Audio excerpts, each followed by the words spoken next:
follow along as I'm going to do something really cool. We're going to look at the center of a symbol while breathing hum in and out. So look at center here. Hum. Just keep looking at the center, and I'm telling you about the throat. It kind of narrows into this tunnel. That's the throat. And to enter it, you have to look at the center. You have to be centered in that movement. Hum.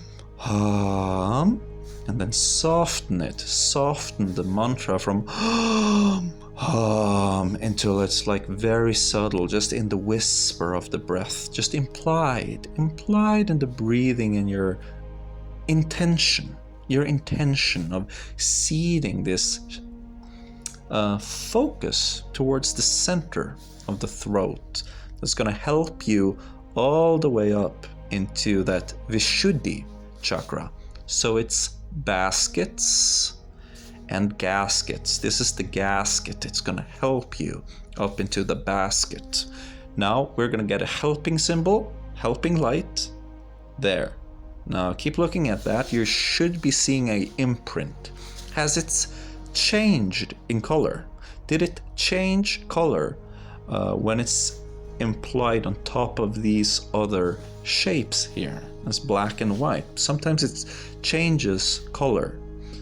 It's very important to note what color it changes into, because we have many chakras in the color of the rainbow. And here you see Manipura here is depicted as a symbol that's moving toward the heart chakra symbol.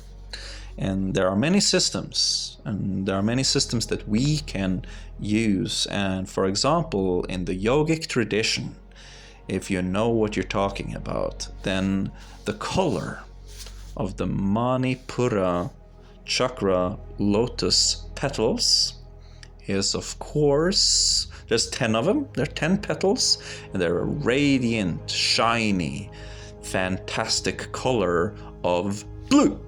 Yeah.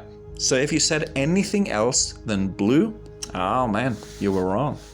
The petals are blue according to the Sanskrit tradition. And the Sanskrit text clearly states blue petals. So if you said anything else, you're wrong. It's blue. And there's a ton of information on this on the Sanskrit channel.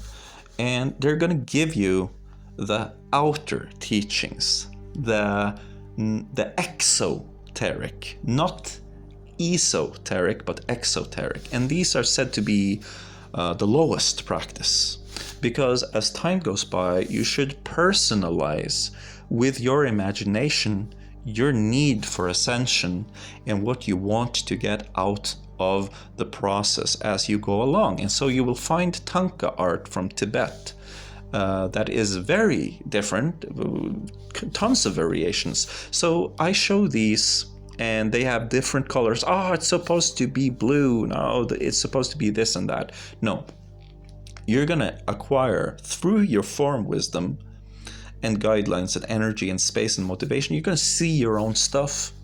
Yeah, you're gonna see your own stuff and you're gonna make note of that.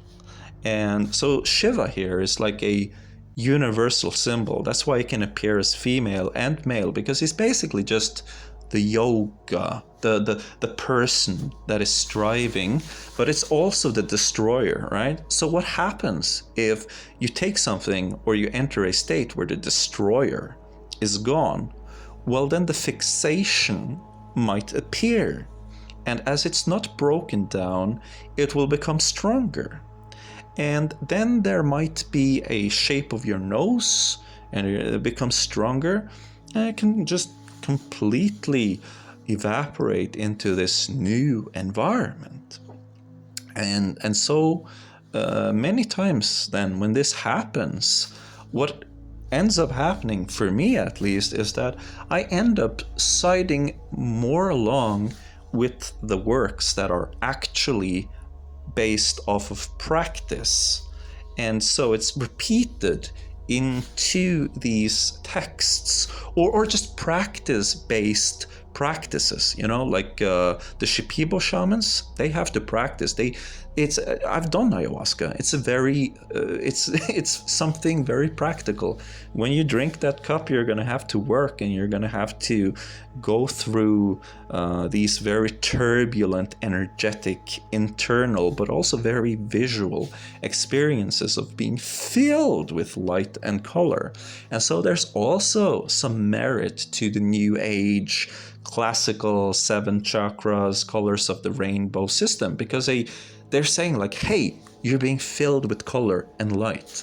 And that's a very real experience that I think isn't that like the most typical, you know, you took some ayahuasca or mushrooms or whatever, and then you were filled with light. Isn't that kind of like a common theme?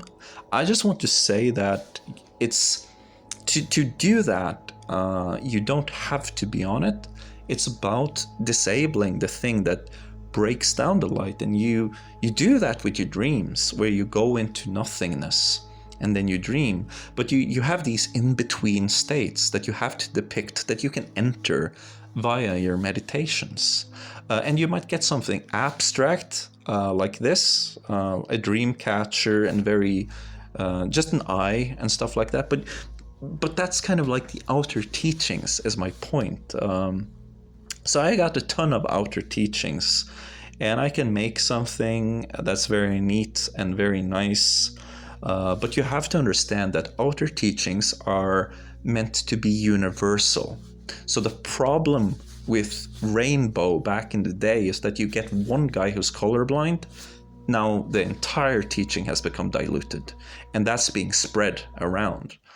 But there's something to be said for these teachings, and that is that they tend to match my experiences, and it gives me a new perspective on what it is I'm seeing.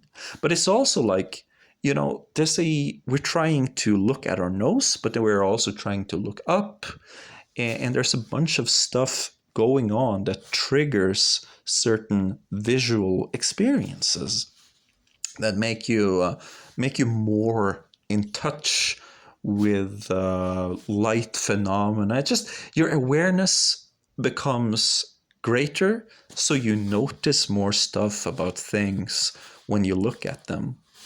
And then it's like the environment. It's supposed to be a internal landscape. That's what it's being representative of.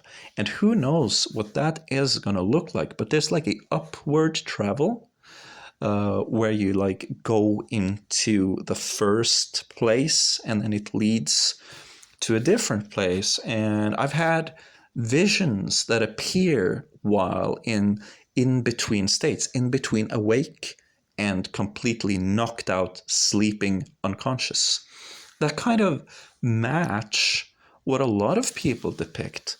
Like these, both the chakras of the Indian system and the Kundali system of Tibet, both of these do make an appearance. Now, look at the center. I just told you a bunch of information, and I talked, and you thought about it, but narrowing down of the throat is a important pathway, because of this narrowing. If we can hit it just right through this gasket, we can get to the basket or the pool of Vishuddhi, where you're going to see the cloud that is covering up the light of the even higher Ajna chakra. Now, Vishuddhi is about your truth. You gotta have it to get in there. And this is actually a will thing that is created in Manipura. But the basic imbalance that we need to get rid of, keep looking at that center, is this rebuffing. Oh, it was just a dream. Oh, it was just something you imagined. Like, you need to go way back and understand. It's there to keep you grounded. It's not there to make you ascend. But as an adult that feels safe, you're ready to bypass that locker. Okay? Keep looking at that center. Okay. Does it change color? Does it change now? Okay. And this is just a question. Now it's already many colors there. Maybe you will only see light and dark difference in your vision of that shape. But anyways, yeah, Muldara, your entry is dreams and imagination. You don't even need lucid. That's what Histana. You can program a dream. What you want to dream appears in dreams if you want it long enough. If you want to have a lucid dream, geez, maybe you can even have one tonight. That's Manipura. That's will, okay? The fastest entry is through your dreams. That one you can begin right now and try to remember some dreams that were important to you and start taking them seriously. And that's going to make a union between your potential, your inner power. You can create whole worlds within you. And that is true. Because I've been there and done that. I've been like, yeah, I did this dhyana meditation and it was so pleasant. I got into this very pleasurable state. Ooh, it was so nice. You know what? It wasn't shit. Okay, I'll tell you the truth. It wasn't shit. It's nothing. Like you could get the same by looking into a flashlight while you ejaculate. It's nothing. Work on yourself. You can be Buddha. You can sit for 9 days straight if the thing you're working towards is something you honestly would want.